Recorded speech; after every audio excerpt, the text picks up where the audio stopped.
This is the Pennyworth Podcast, Season 2, Episode 1, The Heavy Crown. I am not lying. What are your kids' names? Terry and Sharon. It's the little one's birthday tomorrow. Well, the wife will be worried sick.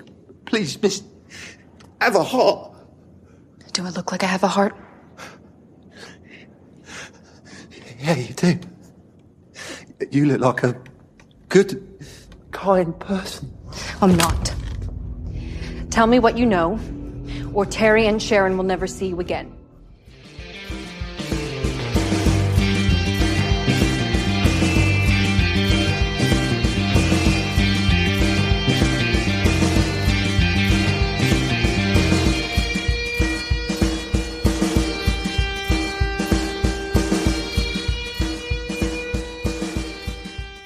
Welcome back, fellow governors. We're back in the DC Batverse with the zany world of Pennyworth. This is the Pennyworth Podcast from TV Podcast Industries, and we're looking at Season 2, Episode 1, The Heavy Crown. I am one of your zany hosts, John. Well, I'm your other host, Derek. I wouldn't call myself zany. It's great to be back with Pennyworth, though. It is. I love Pennyworth. It's just so kooky, weird, zany, good fun. I was laughing a lot really in this episode, particularly with old Captain Sykes now, as she will be known. Lieutenant Sykes? No, it was Captain Sykes. It's Captain Sykes. Very good. I should have that in my notes. Really, really good. And just this fairly dystopian world that is England under the rule of the Raven Union. Yes. Absolutely. Yeah. We're going to be obviously talking spoiler-filled discussion about Season 2, Episode 1 as we go into it. I was listening back on our final episode for our Season 1 coverage, and what struck me was we had no idea whether the show was coming back for a second season. They kind of tied everything up. Finished it off with the Raven Union leaders, or the Raven League leaders at the time, all in prison. And we had loads of speculation about what would happen with the new season start, with Alfred already being in America. All the rest of the cast kind of left behind him, except for probably Martha and Thomas Wayne. But yeah, we were pretty close as to what the plan is, that they were going to be heading off to America, that they're going to be in an underground fighting against the Raven League, who may rise up again. We got all that kind of stuff sort of right, but we had no idea we were coming back for a second season at the time. And that's over a year ago. There has been delays to the production of Pennyworth because of, obviously, the horrible C word, the more horrible C word than the other horrible C word, which caused some delays in the release of Pennyworth. They started filming it earlier this year, and came back after, the initial lockdowns anyway, and finished filming Pennyworth Season 2. So we've been really lucky to be able to see the first couple of episodes of Season 2, so we can podcast about them in time for the release on Epix on December 13th.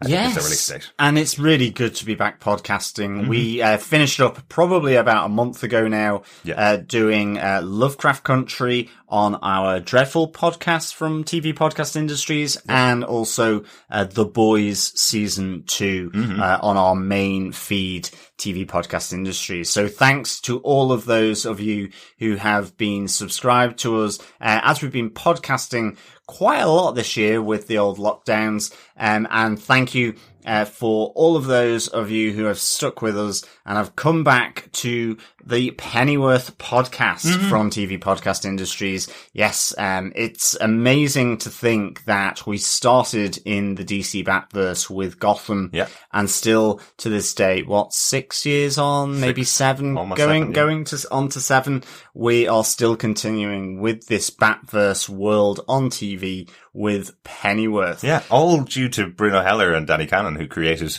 Gotham and also created Pennyworth.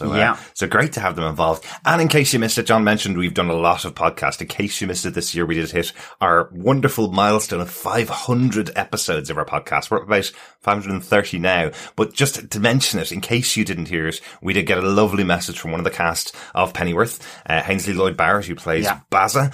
Very nice of him to send a message into us. In case you missed it, here's the message, because I think it's really nice to play. Hi guys, my name is Ainsley Lloyd Bennett. I played Bazza on the epic show Pennyworth.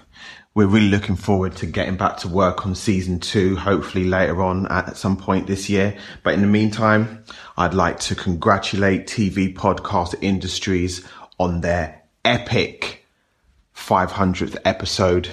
Can't wait to hear it myself. Enjoy the show, guys. Hopefully Hazley did get to hear our 500th episode. Hopefully you got to hear our 500th episode as well. But if you didn't, just thought it was really nice of him to send the message to us. I thought I'd play it for the Pennyworth fans, specifically going into season 2. We've really enjoyed Hazley on the show. I love his character, Baz. I love the interplay between him and Dave-Boy. Definitely. And Alfie, of course, the three of them together, working together this season, and probably, hopefully, even more than they did last season, because I love the kind of interplay between all three of them. They've been really good. Well, that's it. It's kind of one of those things is, do we want actually Alfie to go off to America, because will Bazza and Dave-Boy be left behind, or will they go with him? And there'll be some really interesting stuff that comes out of that. Like, I even just, if they really did take it forward, would Dave-Boy or Bazza be one of those Gotham villains, maybe, that they fall, or that they become another ally in some way. But I suspect this show isn't going that far at all. Yeah. But let's see. Maybe in season 3, if we do get one, there will be Alfred with his bags turning up at Wayne Manor. But yeah, I think there is a suggestion in the show itself that they are going to go with Alfie to America. That is the big plan that they have. So potentially during the season we'll see that plan fall apart. But we will stop speculating about the rest of season 2, because we are very lucky to have a season 2.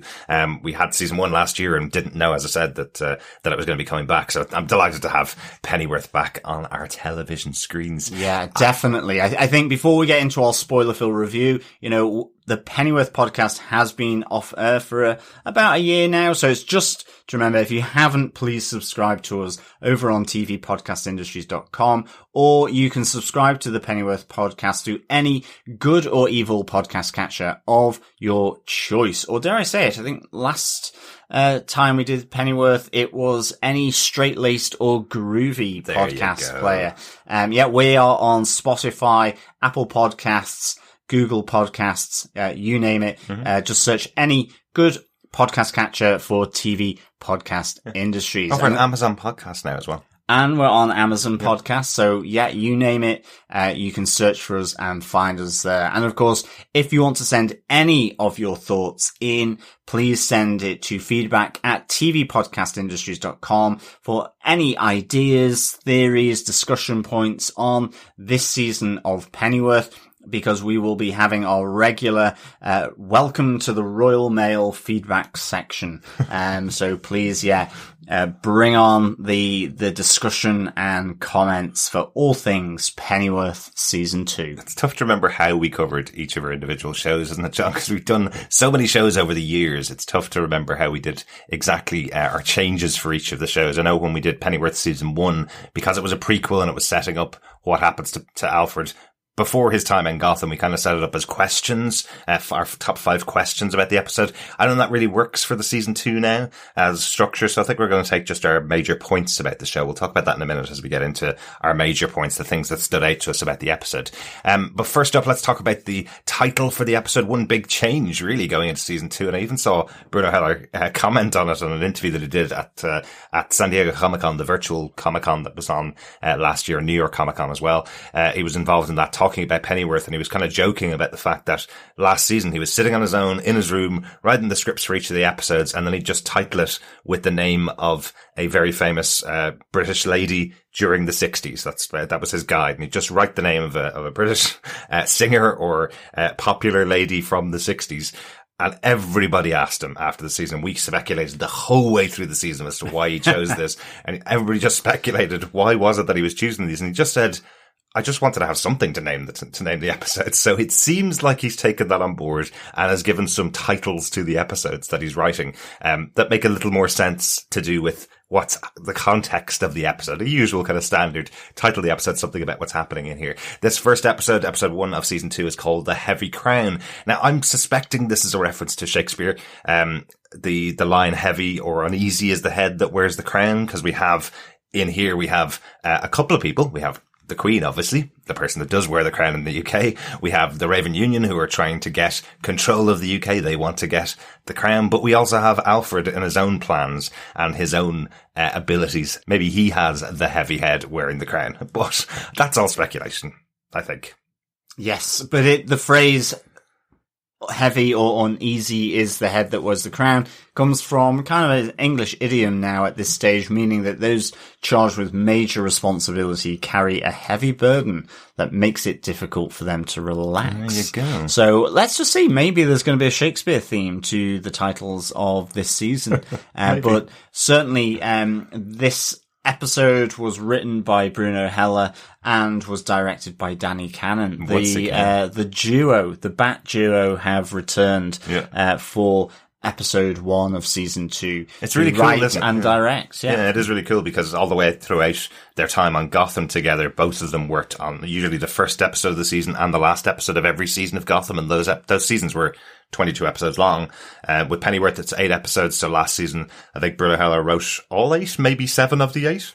And Danny Cannon directed a lot of them as well. So it is their vision in the DC universe that's here. And as we noticed last season, this is the kind of view of UK in the 60s through the vision of the DC universe. So it's what did they say? It was like 36 degrees off the real England. It's kind of a mixture between medieval sort of interwar between World War One, World War Two, into the 60s. It really has a vibe of across all those kind of different time periods. A bit like with Gotham as well, that mixed old with the new with ancient. So really, really good. Excellent. John, do you want to tell us what they gave us with your synopsis for the first episode of season 2 of Pennyworth? Sure. All has changed in England.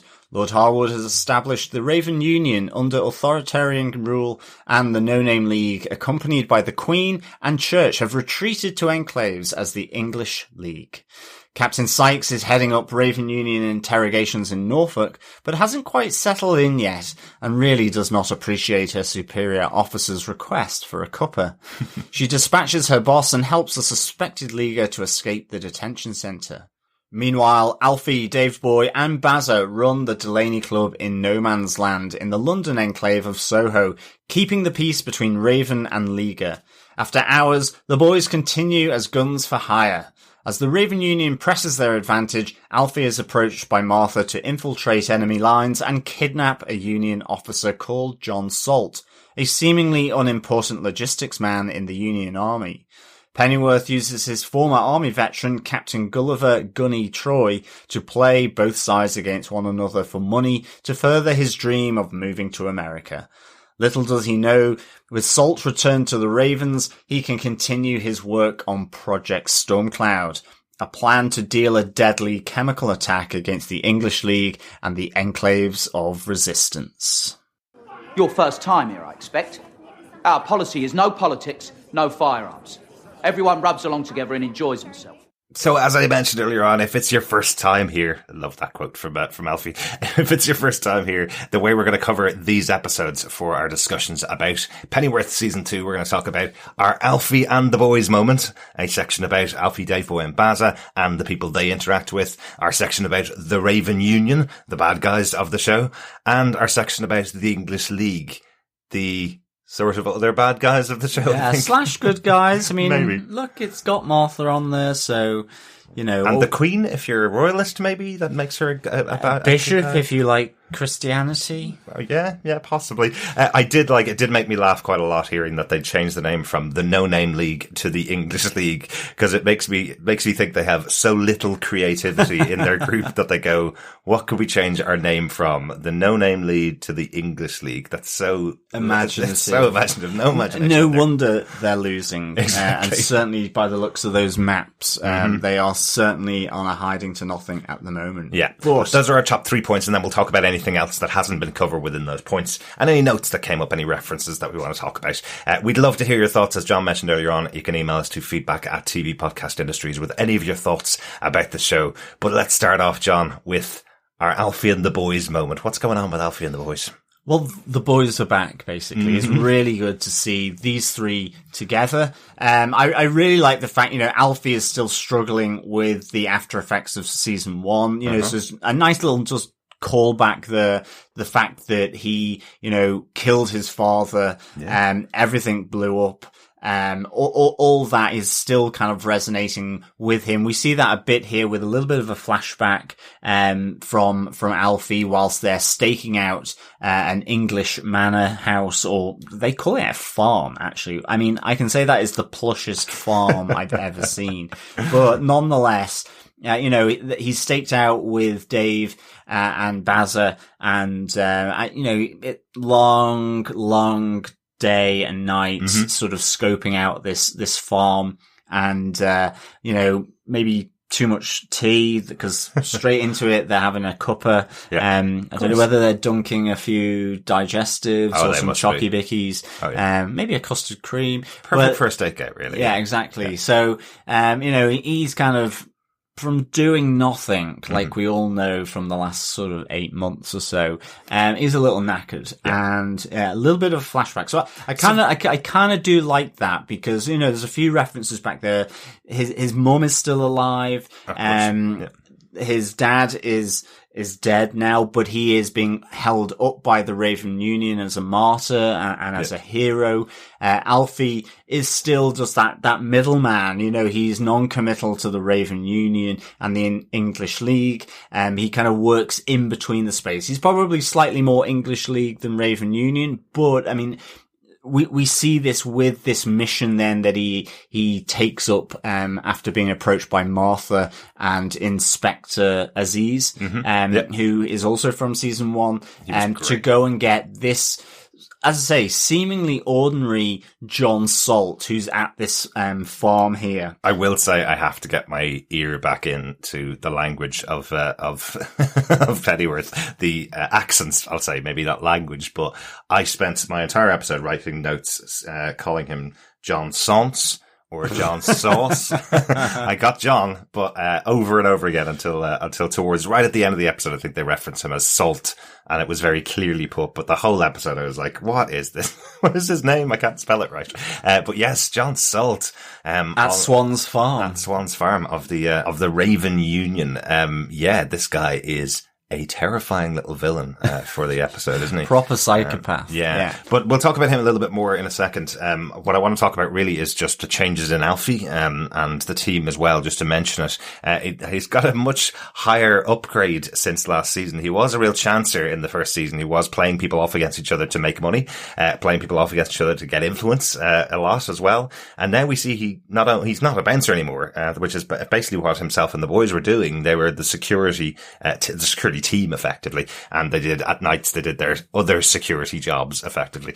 But in this season, they now seem to own the club. They seem to own it. I think they do. There doesn't seem to be anybody else there. But Alfie's still managing the security as a manager this time, in here, trying to keep apart the League supporters and the Raven supporters, who are all allowed to come to their go-go club. Nice little, Danny Cannon and Bruno Heller touch here, where we have the go-go dancers, male and female go-go dancers, which is a nice little change from what it would have been like in the 60s, what it was like in the real 60s. But I love they're all wearing the same costumes and they're all doing the dance routines up on stage up there. Really nice touch. But I think Alfie is the manager of that club. He's gotten himself into a much higher position. Yeah, he's got himself an office. He seems to be running the club. And certainly then with Dave-Boy and Bazza there, you have that really nice scene where you understand that they're using this money, they're saving it in order to head off to America. Where even if America was 50 times worse than you thought it would still be 100 times better than Britain. I mean, I think as Thomas Wayne says when he's in his CIA role in America, speaking to some kind of security council, it says it'll make Arkham Asylum look like a country club. Yes. So, Britain is truly in a desperate state with this civil war happening between the Ravens and the English Leaguers. So that's kind of interesting. And also, we see with Alfie and his mum, things are kind of troubled for his mother. Alfie wants her to come to America with him, but she's not really, her heart's not in that. Yeah. She feels that the Ravens, if they do capture London, which is one of these resistance enclaves, that because of her husband, she'll be treated well by them. But she has a really nice little phrase just to really kind of hammer home a point to Alfie. He's saying, well, you can live in an orange grove. And she goes, but I like cabbages, and it doesn't mean I want to live in a cabbage patch. I think if, with Alfie, with America on the horizon, whenever or if that comes in this season, then certainly he will be saying farewell to his mother as well. Yeah, absolutely. But it does sound like the boys are going to go with him. It does sound like Bazza and Dave-Boy are willing to give up their place. But I love that throughout this episode, we see Dave-Boy doing all his, research, I guess. We hear that he's been talking to friends about America and being told that it's not as good as people make it out to be. The streets aren't paved with gold kind of thing. And then later on, we hear that great conversation about him reading this magazine, which is showing that over in America, they have prostitutes that look like film stars. And then he kind of reads another article that says that there are diners shaped like dinosaurs. And he's going, well, if they can have that, then they can definitely have prostitutes that are like film stars. I love the kind of justification that he has. But he seems to be on board as long as he's kept safe and taken care of by Alfie and Bazza, I think. But I love the interplay between those guys. Yeah. Yeah, and of course, the other thing is that the death of Esme is still resonating with Alfie as well, but it does seem as though he's maybe got a new bit of eye candy from the club. Another singer as well, so he's certainly got a type, so we'll see how that plays out maybe over the season. Yeah. And yes, Alfie does have a type. We've come back in after we finished recording, realizing that the singer on stage is actually Sandra Onslow from season 1. The landlord's daughter, John. And we completely forgot that while we were recording our original version of the podcast. We completely didn't notice that it's the same actress from season 1. I think it's because she's all dolled up and she's up on stage. She's singing the wonderful Dusty Springfield song. You don't have to say you love me. It's really cool. And we just thought she was a singer in. And I think time has lapsed. So she's older. And it's the club setting, not the pub setting. Yeah. And I think as well, we did think she was called Sherry. Cue a lot of dry sherry or sweet sherry jokes from myself. Yeah. But I think, it's interesting, isn't it? Because she always had that kind of crush, and she looked up to Alfie. There was definitely this kind of admiration. Alfie wasn't having any of it, and there's something. Some of it last season, and there's something here. For sure. It'll be interesting if he's going to include her in the plans for America. I get the impression she's not, so that will be interesting to see how that works out. And I think as well, who knows? It's a year later. Possibly she's pro-Raven Union. So is she going to be a double-edged sword? Will she actually be an infiltrator of some description? Will she be a spy for the Raven Union? I mean, this club is in that no man's land. It has both Raven Union and English Leaguers in there. She could be someone who is or has been gotten to get close to Alfie, use that former relationship. Certainly she's got her dad that could be, have threats against him. So, who knows? Sid. Maybe we'll see Sid back. Exactly. Or if simply put, she could just be the new flame for Alfie. But he certainly likes a singer. True. But maybe she is, just duplicitous. Who knows? I always think people are not what they seem, in this, because I think, as you say, the English League should be the good guys here against the Raven Union, but they just don't really come across as that. Yeah. Alfie is this player, effectively, who is more about the hard cash rather than maybe the morality of whether he is backing, a fascist Raven Union or, in some respects, an equally a high establishment English League, which has like a bishop as its prime minister or leader. So yeah, church and state certainly aren't separated there at the moment. Yeah, that's an interesting change, isn't it, from real history? Yeah, I like that touch. And I suppose that kind of leads to the big twist within the story of Alfie and the boys this episode. They do kidnap John Salt, and take him exactly the way they were supposed to take him, bring him back to Martha and to Inspector Aziz, hand him over. And then we find out at the end of the episode that effectively they have hired somebody else to kidnap him back off the police, give him back to the Ravenlee to get even more money. So that's our Alfie, really. He's playing all angles to get as much money out of this as possible. Our new big character here, I suppose, played by James Purfoy, one of the big actors coming into the second season of the show. Recently, I know we saw him on Sex Education on Netflix. He plays the main character's father on that. So, but he's been in loads and loads of other stuff in the past. So, a big actor on board here. What that means for me is we probably are going to see him back later in the season. Seems a little bit like Alfie isn't a massive fan of this guy. Yeah, no, it really doesn't. It's kind of like he's happy enough to deal with him, but it's someone that he didn't bond with in the military unit that they were assigned to, or whether maybe Gully has done something pretty bad in the past but this is the only person he can reach out to do it. But it just seems like a working relationship. Yeah. And that's it. Once the deal is done, they part ways and will never see one another again. But I suspect that won't be happening. Exactly. Here. Yeah, like there is this mention from this new character, Captain Gully Troy.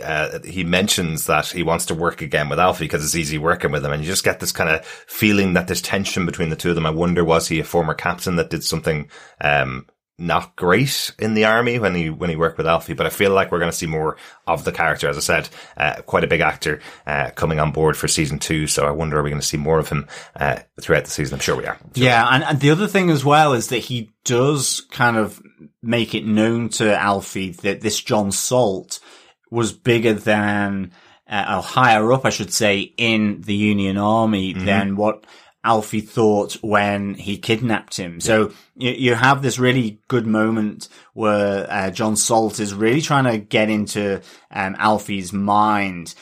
John Salt is this creep, really. Yeah. He's a bit of a slime ball and a psychopath to go with it. And you can see him playing on his dad's death and him being a hero and how he admires him. And Alfie really isn't paying much attention to him because he's been told that this guy basically heads up, kitchen supplies for the Union Army or something. And financier, I think. Yeah, so he's kind of head of the catering corps or something like that. So it's just like, you're really, we're just doing this but you're nothing really. We don't quite understand why, Martha wants you.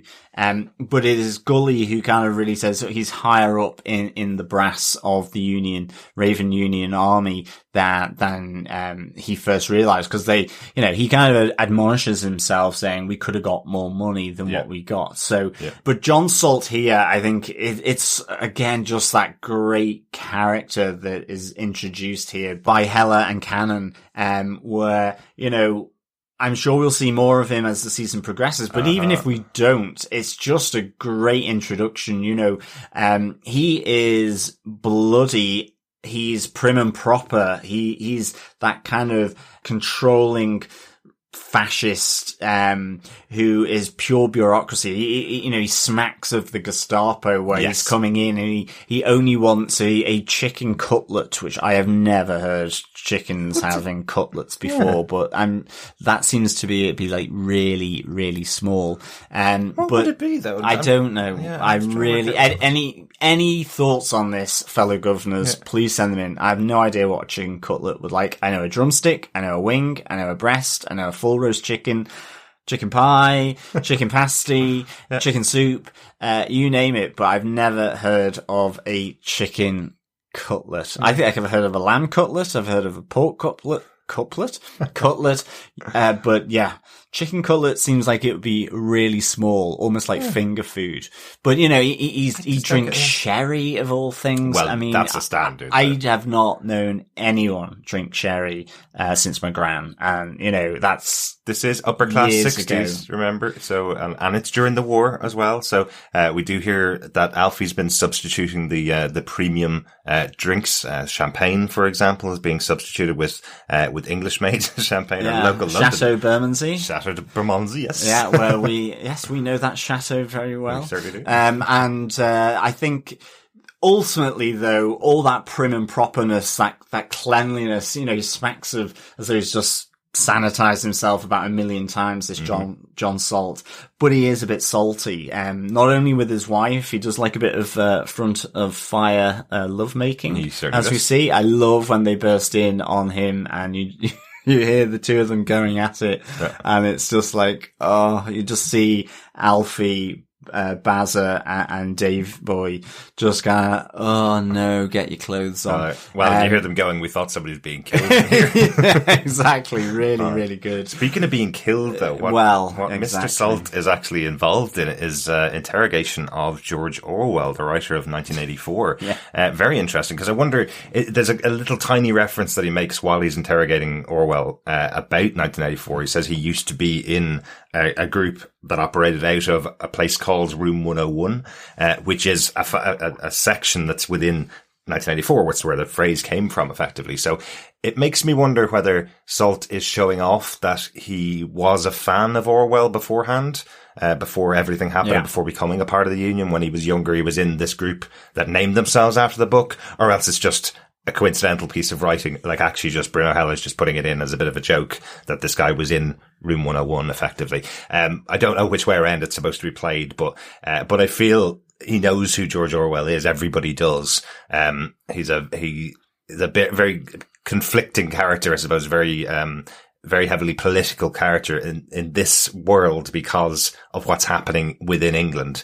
He would be even more political than he was when he wrote the book about effectively Nazi Germany taking over the world, their ideology taking over the world. Reading on 1984. It's a good cultural touch point. You know, George Orwell effectively wrote about authoritarian regimes, whether it was communist or fascist. Right. Famously, he, fought alongside, the Spanish socialists in, the Spanish Civil War, where Franco obviously was aided by, the Nazis, in terms of establishing a fascist regime in Spain under Franco. So, it culturally, it connects really nicely with this idea of the Raven Union, who are heavily authoritarian. And ultimately, George Orwell has been kind of writing a few nasty things about Lord Harwood and the Ravens. And so John Salt is here to really get him to find out more about it, or so we think. But actually, it's ultimately just to kill him and play with him like a cat with a mouse. And wow. Not in that order. Not in that order, but it is just... once killed, he's dispatched pretty quickly, isn't he? Yeah, he really is. And it's just, this is what I love about this show, because they really don't hold back. I mean, that pointy knife being pushed into Orwell's ear, I was just like, oh my goodness. And then straight into the furnace, no messing about. He's still alive, kind of slightly alive, so you hear his scream as he starts getting burnt alive, but effectively he's just being dispatched by John Salt for attacking Harwood and the Ravens. So he certainly won't do it again. Well, absolutely. I guess he won't be writing anything further against Harwood and the Ravens. That was it's pretty brutal. But we do get a bit more of John Salt's story after the whole switcheroo that Alfie does to get a bit more money out of the two groups. I really felt like this came directly from Gotham. I honestly was kind of going, let John Salt grow a little older, lose his hair. Maybe he could become Professor Strange from Gotham.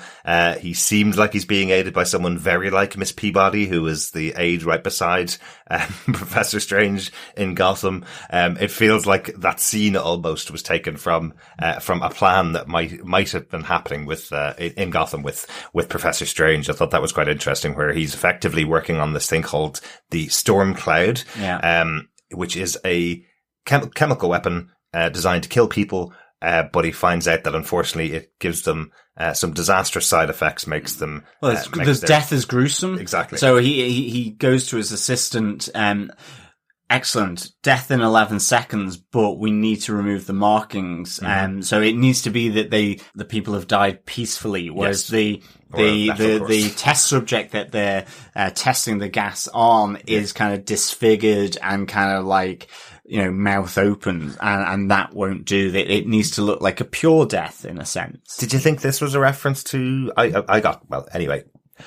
did you think possibly this is a reference to Batman 89, the Tim Burton Batman, where Joker was using the gas to kill people and they die with a smile on their face? Exactly. Kind of thing, Definitely. Is this a little bit of that kind of Joker gas? Definitely. Maybe? Yeah. But ultimately, this is the big threat, potentially on the resistance enclaves of the English League, which are London, Manchester, Liverpool, Cornwall, I think, and Devon, kind of the toe end of Britain. Okay. The little foot that sticks out underneath Wales, and also parts of Norfolk, weirdly. Interesting. And I'm very proud, for our newer listeners who haven't joined us before.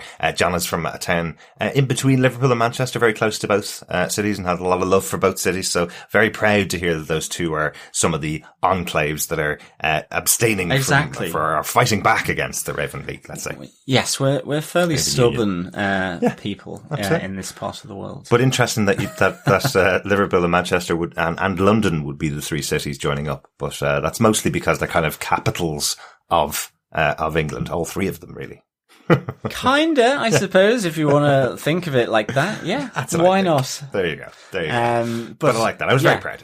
But I did also mention Norfolk there, and I think that brings us nicely to our Raven Union section of this discussion, because we see the glorious Bet Sykes here. Now Captain Sykes, in charge of interrogation at a Raven, detention center. And, fabulous. And once again, Paloma Faith, just delivers Sykes so well. I love this. I mean, I was just chuckling all the way through. Yeah. The accent just, again, reminds me slightly of home. Certainly, that northern accent, really nicely done. And, I just thought, her references on northern, are really, really good. Absolutely. This one particularly made me laugh straight away. Are you not heard of deodorant? Co-op do a good one. You can't beat the co-op, can you? Quality and value. Quality and value down the co-op. I love it. Absolutely brilliant. Yeah, it's just great to have her on board, back again for season 2. She was the first character we saw in season 1 of Pennyworth, our first real introduction to the show. Paloma Faith having not done a huge amount of acting that I'm aware of before Pennyworth. I think she may have done one or two things, but obviously a singer, and she's much more well known for her music and for her music videos and stuff like that. But we couldn't have expected her to be as great a character as she was in season 1. And once again, her introduction in season 2 is big. Like it's great. We haven't really mentioned it. We're in the Raven Union section here. We haven't really mentioned it, but the end of last season was all four of them standing comically like the Batman animated series, or like Batman 66, all four of them standing side by side in different cages, after being arrested. We were joking about the fact that this looks like something where you put all the villains side by side in prison and they're definitely going to break out. There's a time jump here. They've all gotten out, and the Raven League has now become the Raven Union and taken over all of England. So yeah, it's a real 180-degree turnaround here. Harwood has seized the initiative. Yeah. And of course, Bet Sykes and her sister Peggy, who we don't see in this episode, but I really hope she's back in this season, are kind of have helped him out. Yeah. And so we see that Bet has this promotion. She's now wearing a rather kind of Nazi Germany looking outfit. Well, it looks like it's designed by Hugo Boss. Rebels are being rounded up, a la Empire Strikes Back, and of course, you know, it is the Raven Union bad, absolutely, in this. But the thing I really liked about this whole sequence that we see through the episode with Bet Sykes is you don't question her loyalty to what she's doing, and then over time we just see, you know, she's not settled. That I don't know whether she has swapped sides. That's certainly not been brought out yet. No. But she does help one of the people that she's interrogating. Fairly, she's certainly threatening. She does a lot of threatening to the lady in the seat, but she doesn't do anything, and in the end helps her escape. I think there's a great moment where she is taking it out of the detention center, and the girl who's been saved is like, what the F is going on? Because she just didn't expect it. And that's kind of the whole thing in this episode of what the F is going on with Bet Sykes, Captain Sykes. Is she a out and out supporter of the Raven Union? And if not, why not? What has happened in that year? It's difficult to know.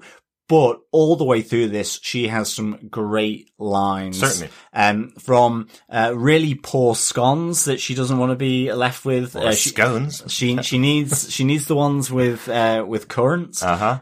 To clobbering her commander over the head because he's indignantly asked her for a cuppa to be made. Absolutely. And it's Captain Sykes to you. She really does take no messing. I love her. Yeah, I absolutely love it when the person that she's been interrogating, Katie Brownling, is sitting there kind of shouting at her, going, "He's already dead. He's dead. Stop hitting him." And then the response from Bet going, "What are you, a doctor now?" Really good.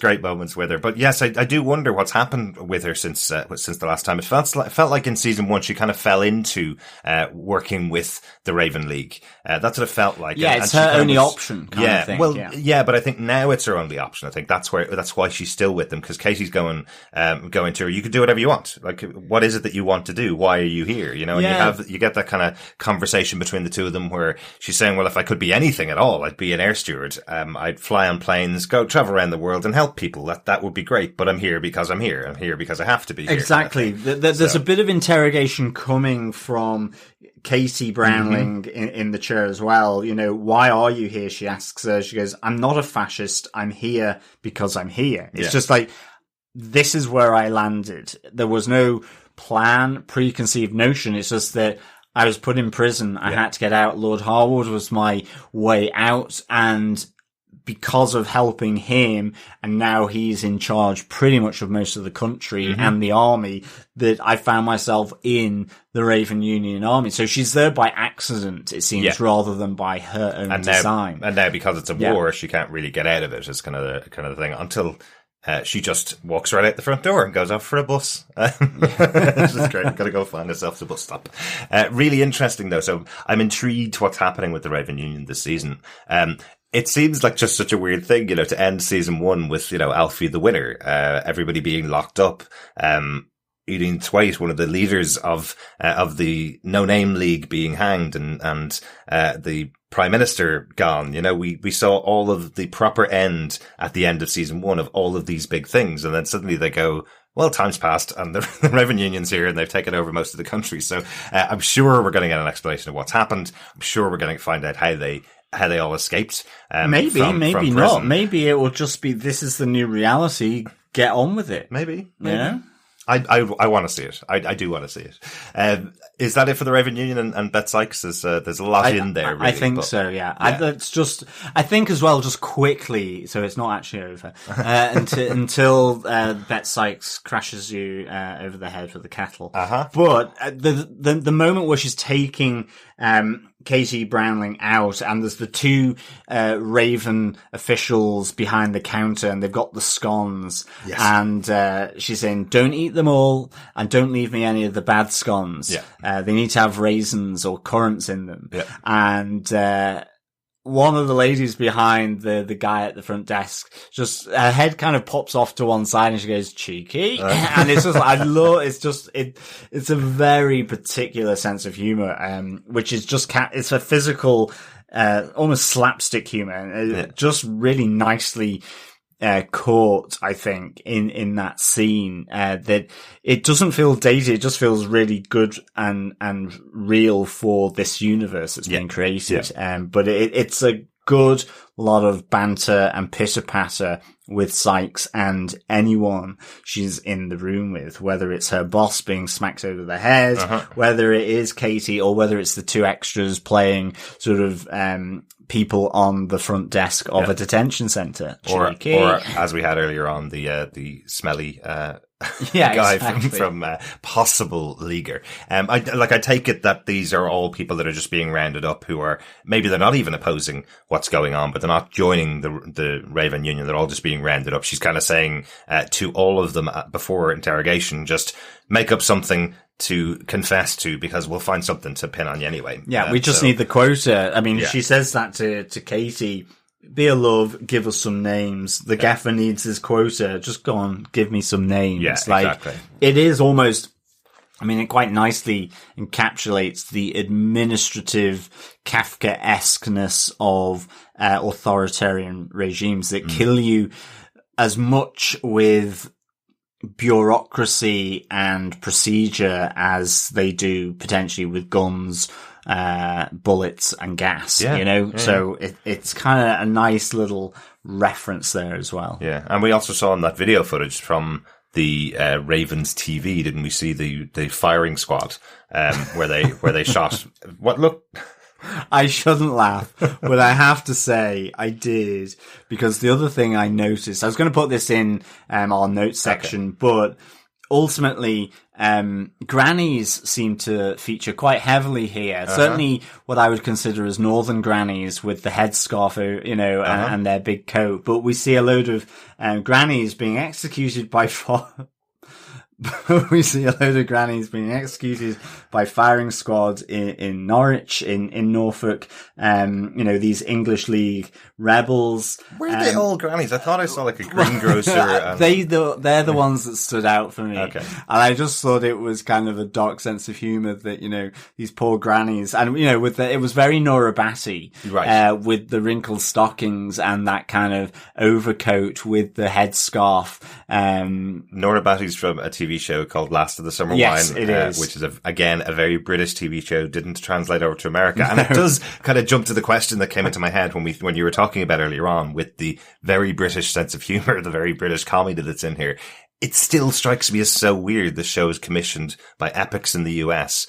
Last season was broadcast something like 4 or 5 months before it was broadcast in the UK to English people who would get all of the jokes. Yeah. And it feels like they are making it for BBC and it's being broadcast on a small channel in America. I suspect, that in some ways it's like when we first got to view The Wire, where we didn't understand what was being said in that sort of Baltimore accent, that urban Baltimore accent. In the same way, this is, I presume Epix just thought this was how Shakespeare spoke, as they're around the boardroom, but that most of the people watching it in America have got kind of like Google is melting down as they're saying, what does this mean? Absolutely. What does that mean? A bit like when The Wire came on here. So, But everybody should be using their subtitles. Unfortunately, in our preview episodes, there were no subtitles. So, as I said, even I was making mistakes on character names. On a word such as salt. Yeah, salt.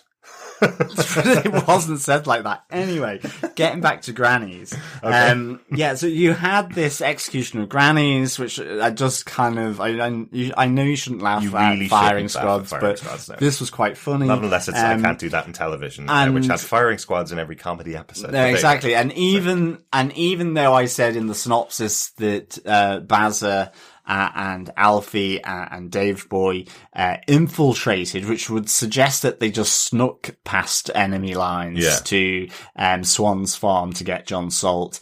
Actually just drove a Ford Transit van straight through through the lines, or at least to get back. And again, weirdly, there were two grannies at the border around an old sort of steel drum with a fire, so looking like hobos, except they had the headscarf, the kind of trench coat, and the kind of slightly wrinkled tights. And I was like, what is it with grannies? They kind of, I think they waved as the transit van kind of burst through the enemy lines, because Dave-Boy just put his head out and fires the rocket launcher at the checkpoint on the enemy lines. Were the grannies carrying guns, John? Not yet, but I suspect over the course of the season, they may be. Because I was wondering, was that kind of a little Dad's Army kind of reference? It could be. This is Ma's Army or Nan's Army, maybe? Well, all I can say is, if grannies are going to be the moniker this season that permeate throughout this show, excellent, fantastic. See, they've expanded from the Spicers and their S&M gear into grands with guns. It actually just feels really kind of Monty Python-esque a bit, you know. And that's the thing. It wouldn't surprise me if it's grown men in granny outfits. Well, they'll probably not now, but we'll check it closer next episode in case we see more grands. So watch out for grannies, fellow governors. Absolutely. That's probably another Raven Union. Just a quick kind of segment on the English League, because we've talked a lot about it already, but one of the things probably to make a big mention of is that Martha is leading up her own team. She's a lieutenant herself in the English League. She's taking missions now. She has a team working for her. Definitely a little shadowing of her son, in the opening scene where she's interrogating, someone for information about the Raven Union. She gets chased out of the building and does this awesome swing out of the building and land on the ground. Cool. I was like, that's Batman, isn't it? That's Batman's mom. Yeah. Really, really good. Yeah. Yeah, you have her, and then you have Thomas Wayne, who has come back to the UK from America as a cultural attaché, effectively, but still CIA. Of course. There is a great awkwardness in Thomas and Martha meeting up again, where you know, Martha kind of wants to reignite the kind of the relationship that she thought was there, and Thomas has now told her that he's married, or he's engaged, I should say. He's engaged, yes, to Betsy Van Witt. You know, had to look up Betsy Van Witt to see if there's any DC character, but there isn't one. So I presume it's just another one of the socialites of Gotham that he's gotten engaged to. Cause remember, I think at the start of the first season, we heard that his mom was trying to set him up with somebody of equal standing, of equal class. But yeah, that is a very awkward scene as Martha's kind of sidling up to him, because he effectively went back to the US because he'd been shot. And I presume she's kind of going, well, you came back to see me then, obviously. Exactly. You know? But he's saying he's now engaged, and she's like trying to take it well. And he's like going, you thought we were still a couple. And you know, it kind of, it escalates to Martha really having one of the great lines here, where she goes, we didn't have a relationship. I had your cockerel in my hand for 5 seconds, then you got shot. That's a funny story, not a relationship. And this is what is great about Pennyworth. By cockerel, I mean something else. Yeah, I was wondering whether... Because we are a PG podcast, so I can't quite say it. Can I leave that in? I think you can. Cockerel, sure. Yeah. It's a male hen. It is. Well, it's a male chicken. Yes. It's not swearing. It's factual. And there's a few good lines like that I wish we could say a bit more. There's a great one in Delaney Club, where someone talks about Harwood as Harwood, that loony, thing, which I certainly can't say for a PG podcast. No, I'm sorry. That's just what happens on our podcast, unfortunately. Yes, but it's just something to point out, you know, about her getting that role within the English League. Martha being so heavily involved in it now. You know, there was discussions from Thomas trying to push her away from that side. Now Thomas has been told by the CIA the English League is going to fall. So the CIA have to be supportive of whoever is going to be in power in England, and they believe the people that are going to be in power is the Raven Union. So that does put him in this awkward position where he's going, he doesn't want to support the Raven Union. He worked with the No Name League in the past. He worked with Martha in the past. So it puts him in this awkward position where he now has to kind of try and guide Martha out of it before she loses her life, which is what he thinks is probably going to happen. So he is really protective of her. He leaves her, with effectively, you know where I am. If you ever need anything at all, come to me, please, kind of thing. And I think that's him trying to give her a way out or trying to encourage her away from her position in the English League. Yeah, definitely. And I think an honourable mention to Inspector Aziz here, who has now been promoted to the English League head counsel. But he's still in here, and I'm glad he's back, because there is a nice little bit of tension between him and Alfie. Absolutely. Because of what happened in season 1, and certainly around Esme, because of who killed Esme. Exactly. He knew who it was the whole time and never told Alfie, despite being in contact with him all the time. So yeah, really intrigued to see how they're going. And that kind of is the reason why Alfie pulls this switcheroo to get the extra money, is because he doesn't trust Aziz. He doesn't have any particular respect for Aziz. He does for Martha, but he doesn't have any particular respect for Aziz. So he's kind of pulling a fast one to get a bit of cash. And he even sticks the knife in himself with Aziz, kind of going, well, if you carry someone with such importance, with 2 dumb cops in one car, then this is the kind of stuff that's going to happen to you, right? So I kind of like that, and I was wondering whether Aziz would pick up the fact that he did call out exactly how many police officers were with John Salt when he got taken back. I wondered whether Aziz would pick up on that fact that Alfie knew exactly that it was just 1 car, 2 cops, and Aziz in there. So, but he didn't, or didn't mention it. And he survived. If it was the Ravens coming back, they would probably take Aziz. That's true. I know you mentioned the kind of flashback, as you were calling it, to his father. It was lovely to see Ian Poulsen Davis back playing Mr. Pennyworth in the dream sequence that Alfie has, because we noticed throughout season 1 there was these dreams that Alfie was having about his past in the war, and they started to develop into a major part of the story. In this season, we see his father sitting on his chair, not recognizing Alfie, his son. He was saying he does have a son called Alfie, and also seeing some other members of armies that were sitting in the living room in this dream. So they'll probably expand over the season, is what my thinking, because you hear Bazza call it out that Alfie has these dreams pretty often, has these kind of odd dreams pretty often. Yeah. Where he seems to wake up kind of startled, I suppose would be the right word. So we'll probably see a bit more of that throughout season 2. I wonder what the dreams are going to indicate this season. So, does Alfie have some kind of superpower where he predicts things or connects things in his mind? We never know. Yeah, absolutely. I think onto some notes here. Yeah.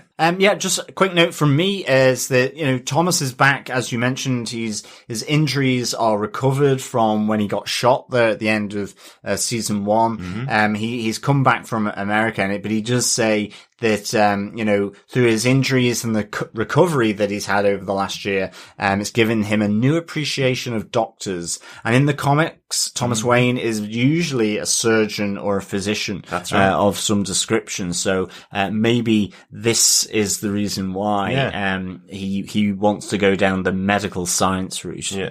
It's interesting, isn't it? Because that was one of the real shocks in season 1, that he was a member of the CIA, that he was this undercover agent. So I wonder if he does go off and gets his medical degree afterwards and does actually become a doctor. He seems a bit older than you'd expect someone to go off, but you, of course, can go to college at any time to get your training. So perhaps he does go off and do some form of surgeon course or doctor course. Yeah, and I just wonder whether that schism between Thomas Wayne and the CIA will come from the fact that, that first scene of him at the sort of security table of the CIA, he is advocating that the US should choose the English League and shouldn't work with the Raven Union, that they need to go in there and help them.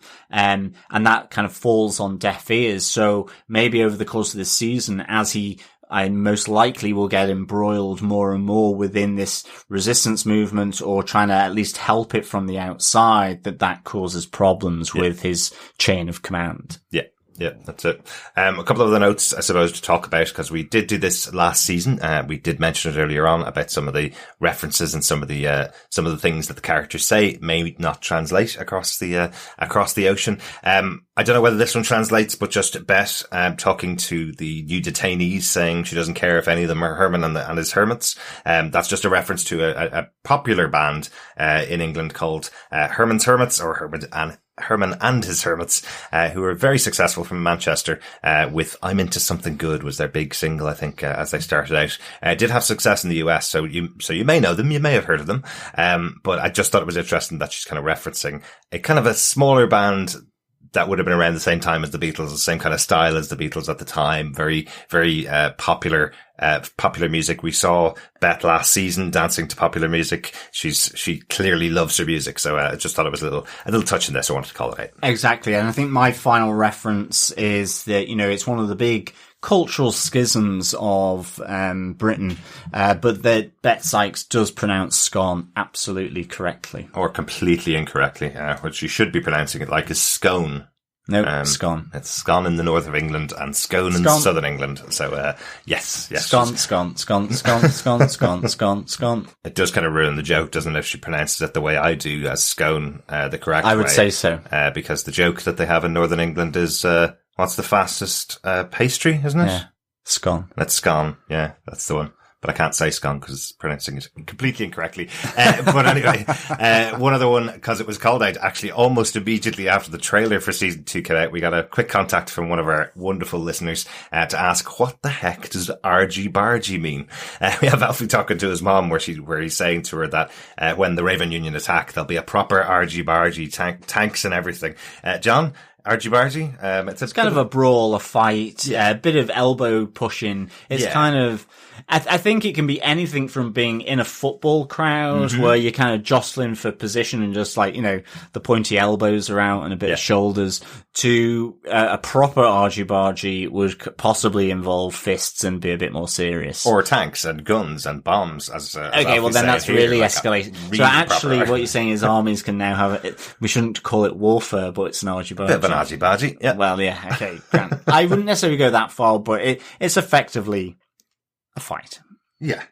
Pretty intense fight. Or intense jostling. Yes. Any other words or any other things that you think might have stood out in the episode, John, that we may have to explain to our... Just the correct pronunciation of scone. Scone. That's it then. That's all of our notes and all of our thoughts for Pennyworth, season 2, episode 1, The Heavy Crown. John, how would you rate this episode of Pennyworth? It was great getting back into this show. I really like it. It's quite unique out there. It's its own thing. It's zany. It's crazy. It doesn't shy away from showing the violence or the cursing and the swear words.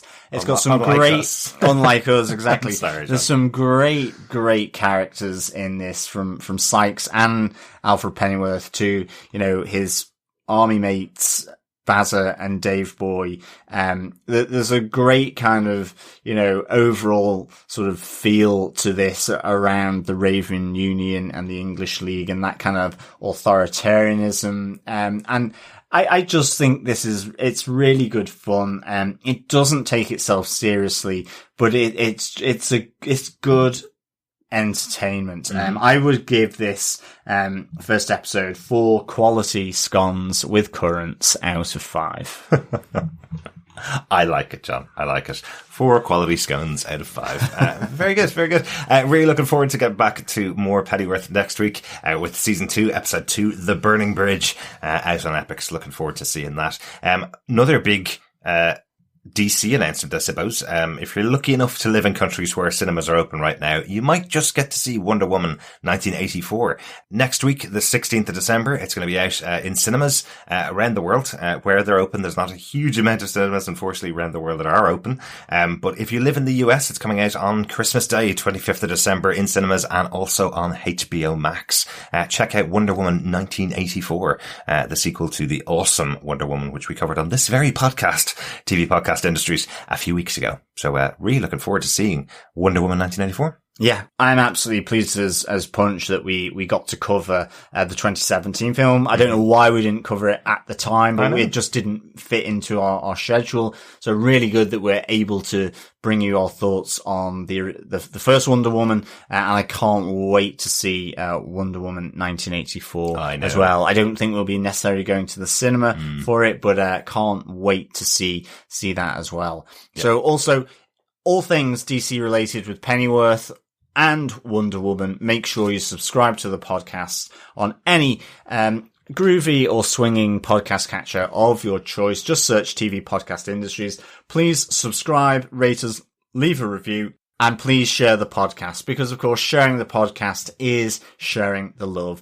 If you want to, we are also over on Patreon at patreon.com/TV Podcast Industries. If you want to support us in that way, you can head on over there and leave us a dollar, a euro, a pound, whatever you want. And of course, all different forms of support is lovely jubbly. Yeah, absolutely. Come find us on Facebook. We have a Facebook group at facebook.com/groups/TV Podcast Industries. We're over on Twitter at TV Pod Industries as well. You'll see us on Instagram, TV Podcast Industries. Find us everywhere. But what we really want to hear from you is what you thought of the first episode of Pennyworth Season 2. Email us to feedback@tvpodcastindustries.com to let us know. We want to hear your thoughts as we go through the second season of Pennyworth, because I think it's going to be a fun one. Thanks so much for joining us, fellow governors and governesses. Great to have you back for another season of Pennyworth. Indeed. Thanks so much, fellow governors and governesses, for joining us. As always, it is a pleasure speaking with you. Remember, keep watching, keep listening, and with the festive time of year that it is, keep go dancing. Nice. I'm going to leave you with some of the boys' chat from this episode. One call out, I suppose, that we haven't done. Sláinte, which is the cheers that Dave-Boy gives to the rest of his blokes. That just simply means cheers. It is health. To your health, which is his cheers. But I'll leave you with the boys chatting. Bye. How we doing? Yeah, with this month's takings and a couple more good side jobs, we're sorted. I like the fiery ones. You know where you're at. It's the quiet ones. You don't know what they're thinking. What's he on about? Women. What does he know about women? America, boys. America. We're on our way. That fella was telling me it's all lies what you see in the films. Stands to reason to make it look better than it is. Well, if it's half as good as it looks, it's twice as good as here. We'll see. Stay here if you want, mate. No. I'm coming. You just don't get rid of me that easy. Sláinte va. Cheers.